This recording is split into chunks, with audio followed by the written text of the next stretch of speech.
Hello friends जय जगन्नाथ मु हूँ अमृता एवं आपण देखुं आम चैनल यानी अमृता ट्यूटर। तो बंधुगण आज बहुत ही गोटे बढ़िया टॉपिक आपण मानी नहीं आसी प्रायतः आपण जानते शिक्षादान और शिक्षण गोटे पारस्परिक प्रक्रिया। जदि आम एक ये करवा आप अलरेडी कही जे शिक्षादान शिक्षण एक पारस्परिक प्रक्रिया भी तार आम उदाहरण पाई। जदि आम ये आपणकर शिक्षार्थी को रखा बोथ ये पेपर 1 पेपर 2 मानी शिक्षण परिवेश को आम ये रखा एवं शिक्षक रखा ध्यान देख देखो यह पारस्परिक प्रक्रिया आपण मैंने जानते अलरेडी मुझे कही नहीं पूर्व वीडियो जिते बड़े शिक्षादान कथा आम कहूचे से दुई प्रकार व्यक्ति कथा आम चिंता करिपरिबा। जड़े जे शिक्षा प्रदान कर शिक्षक जड़े जे शिक्षा ग्रहण कर शिक्षा तत्सहित शिक्षण परिवेशर मध्य आवश्यकता रही हाँ कि नहीं। जमी पूर्वर को जदि कौन परिस्थिति बा कौन अंचल शिक्षक अच्छा शिक्षार्थी अच्छी किंतु शिक्षण परिवेश उचित नुहे माइक बाजुची मनकर विद्यालय पाखे तो शिक्षा सेठारे संभव नुहे। जदि शिक्षण परिवेश सठिक अच्छी शिक्षक अभाव ना कि शिक्षार्थी ही नहांती सेठी मध्य आपणकर शिक्षण हो पार ना। जदि शिक्षक अच्छा आपणकर शिक्षण सॉरी शिक्षार्थी अच्छा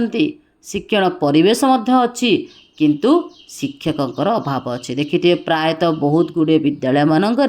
प्रथम नहीं पंचम श्रेणी पर्यंत पिला माने पाठ पढ़ते किंतु मात्र दुई गोटी शिक्षक कि गोटे शिक्षक था। चिंता करंतु सरकार अंडर जो गोटे विद्यालय गोटे शिक्षक रे केते कागज कलम निजक नियोजित करेंगे। यदि आपण मैंने कागज कलम निजक नियोजित करेंगे तेल आपण मैंने शिक्षार्थी मानक उपयुक्त परिवेश थाई आपण केबे शिक्षा दे पारिबे ना। बुझुची आगे नहीं शिक्षार्थी थे शिक्षक थे किंतु विद्यालय कि पाठ्यपुस्तक कि शिक्षण सामग्री नथिबो। गोटे गोटे अच्छा शिक्षार्थी अच्छा विद्यालय पाठ्यपुस्तक शिक्षण सामग्री लाइब्रेरी परीक्षा इत्यादि किंतु शिक्षक नहांती। शिक्षक अच्छा विद्यालय पाठ्यपुस्तक शिक्षण सामग्री लाइब्रेरी खेल पड़िया सबू थाई किंतु शिक्षार्थी नहांती। ये तीन गोटी परिस्थिति रे आमे कहि परिबा पूर्वर आम कहते शिक्षक और शिक्षार्थी होती गोटे मुद्रार दुईटी पार्श्व सदृश जड़े जनक बिना बंचिबा असंभव। किंतु आम ए कहीपर ये तीन गोटी शिक्षक शिक्षार्थी शिक्षण परिवेश निहाती आवश्यकता अच्छे। से आम कहीपर शिक्षादान और शिक्षण हूँ एक पारस्परिक प्रक्रिया। तेबे आम जो शिक्षादान करुचे शिक्षादान आम कौटी करुचे ना श्रेणी गृह करुचे क्लासरूम ना तो आम करें कि क्लासरूम आपणकर श्रेणी गृह कौन हो केतेक समस्या उपजे। ओके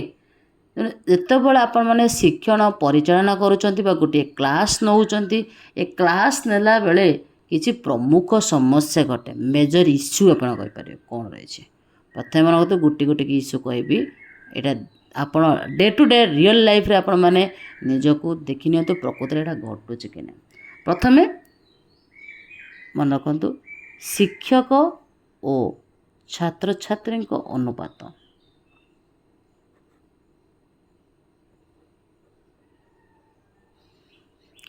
ये विषय आरंभ करा पर आप आउ गोटे कथा कहीने आप भावुए जे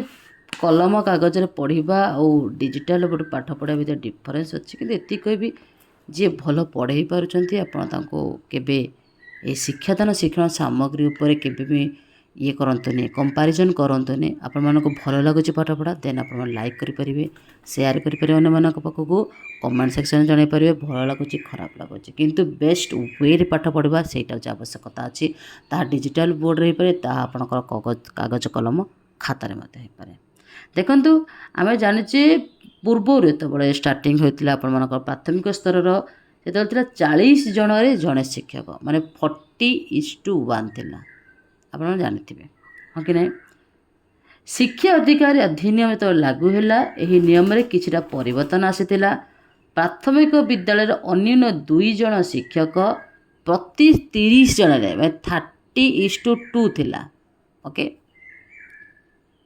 सॉरी 30:1 थिला परवर्ती मत 30:1 रहा शिक्षक नियुक्ति कर व्यवस्था थिला ओके ताल एटा आपणकर प्राथमिक स्तर नियम जदि आपन टिके हाई स्तर को जो 35:1 थिला उच्च प्राथमिक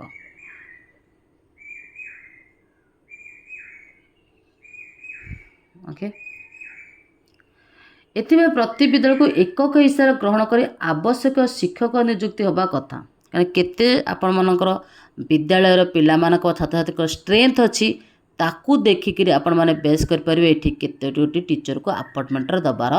आवश्यकता अच्छे बुझे किंतु सहरांचल ग्रामांचल अलग अलग पारे एवं एबे कौन करम राज्य जड़े मात्र शिक्षक थे विद्यालय 2 जन शिक्षक थे विद्यालय संख्या किसी कम नुहे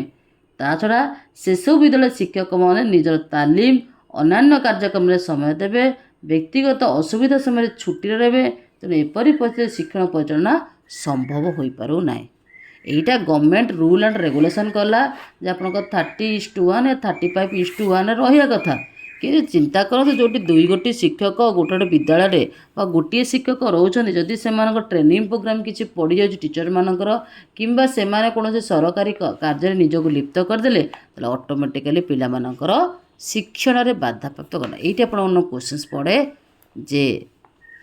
कौटी केते रेशियो अच्छे मन रखु 30:1 प्राथमिक विद्यालय 35:1 हूँ आपंकर उच्च प्राथमिक कला नेक्स्ट एकाधिक श्रेणी पाई जड़े शिक्षक आपण मैंने पढ़ी समय यह किसी निहाती आपण मैंने से तो आपण मनकर कई सांगसाथी भल पढ़ुवा समय आपन टिके डाउन अच्छा हाँ कि नहीं ओके नेक्स्ट एकाधिक श्रेणी पाई आपणकर जड़े शिक्षक केमती अच्छे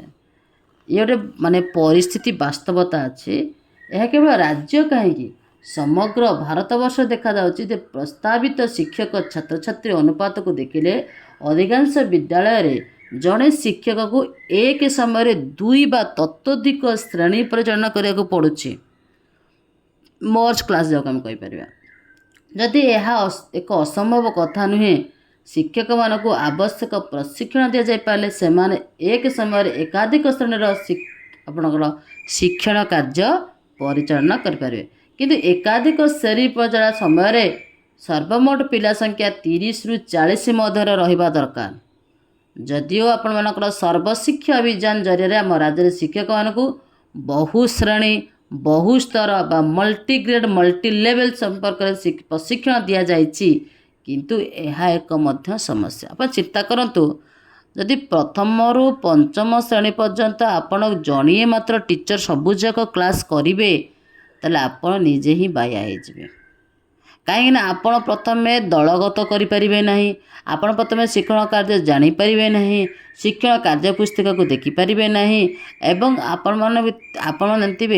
3 स्तरीय आपण मानकर पिला माने अछंती आपण आगु कही गॉड गिफ्टेड मिडिल एवं आपनकर पुअर एवं एमाने आहुरी डाउनफॉल होगा लगे एमानकर ग्रोन अप मिडिल स्तर को आसवे एवं धीरे धीरे धीरे धीरे धीरे शिक्षा व्यवस्था भुसुड़ी जावाई लगे ये आउ गोटे कथा कहबी जे शिक्षक मानकर जो तालीम थाए दक्षता उपर मन ओके इथिरे मध्य अभाव अच्छे आप चिंता करते आपण डीएलईडी कोर्स करिसेंती आपण बीएड कोर्स कौन पाए